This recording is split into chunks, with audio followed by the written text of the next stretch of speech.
Hey girl, hey! Chinese barbecue pork, also known as char siu. Char siu? Char siu. It's really good. You're going to have leftovers. It's going to be amazing. It microwaves easily. Let's get to it. So first we're going to start with the marinade. We're going to take a jar of this char siu sauce. And we're not just going to use this sauce, we're actually going to add to it. So you don't need to use the whole jar. I'll put how much in the description. Next, we're going to use a rose cooking wine, Meikui Luchu. If you can't find it in your H Mart or your stores, I'll put an Amazon link in my description as well. This smells so good. I can just sniff it all day. Next, we're going to use Chinese cooking wine, Shaoxing wine. Next, Chinese light soy sauce. So this isn't the green bottle that you see where it's less sodium as light soy sauce. This is a light, Chinese light soy sauce. Now we're going to go in with our garlic powder, onion powder, red yeast rice powder. This is more of a coloring. It's not giving it any added flavor, so it is pretty optional if you don't want to use it. Next is the sugar, salt, hoisin sauce, oyster sauce. Now give it all a mix. Now our marinade's ready for our meat. I'm using pork tenderloin because it was buy one get one, so that's what I'm using.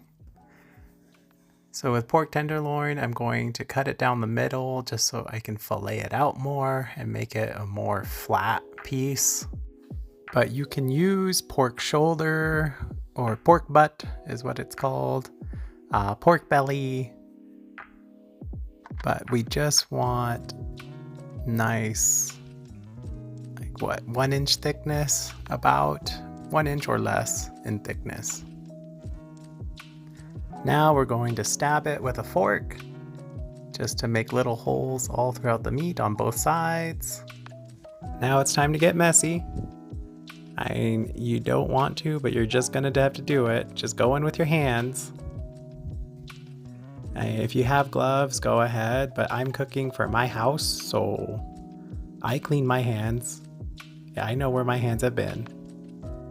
So I'm just gonna go in barehanded, unprotected. Give your meat a massage in that marinade. Just get it in there. Now we're going to cover our meat and put it in the fridge for 24 hours. Alright, next day we're going to preheat to 425. I'm doing 450 because I'm in high altitude and I have to go higher than, yeah. Get your marinade and we're going to wipe off the excess marinade from our meat. So we're going to put some paper towels and wrap it up in the paper towels. Alright, next part, and this is very important. In a deep pan with an elevated rack, put in water. If you don't put in water, so with the water filled in the bottom because it prevents the burning and your fire alarm will go off even though you're just cooking, yeah, we're just gonna put our rack, lay our meat down.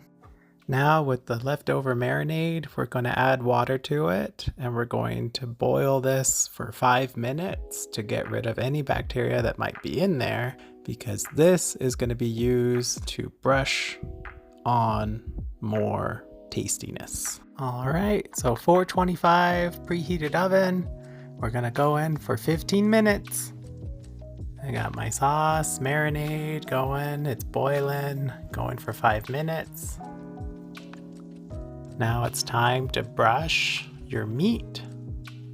So we're just going to brush that on all over on one side first, and then it's going to go right back into the oven for another 15 minutes. Now it's time to flip it over, and we're going to brush it again on this side, and put it right back in again. 15 minutes. Now while that's going on, we're going to do the last part for our marinade meat, or our sauce. Now it's what it's become. We're going to add honey. Now if you have a lot of marinade left in your pan, you're good. Just add the honey and heat it a little bit to get it mixed in. But as you can see, I don't have much left. So I'm going to add some water, bring it up and mix it in well, and then put it back down to low to get it to thicken up a little bit. Now with that honey glaze, we're going to put it on this side again. We're not flipping it, we're just adding on. Putting that sauce all over. Keep a little bit because we're going to do one last thing on the other side, and that's when we can use the rest of our sauce. But for now, just get good coverage all over that meat. Next, we're going to turn on our broiler. Once the broiler is ready, we're going to put our pan underneath the broiler. It can be lower than this if you'd like. It doesn't have to be up close touching. Next, you're going to flip over your meat and use the remaining sauce all over. After you're done putting all your sauce on there, you're going to put it back under the broiler for another 2 to 5 minutes. You'll take it out and let your meat rest for 10 minutes. Then we can cut into it. And that's it. You can serve it with rice or chow mein noodles. Anyway, bye girl, bye.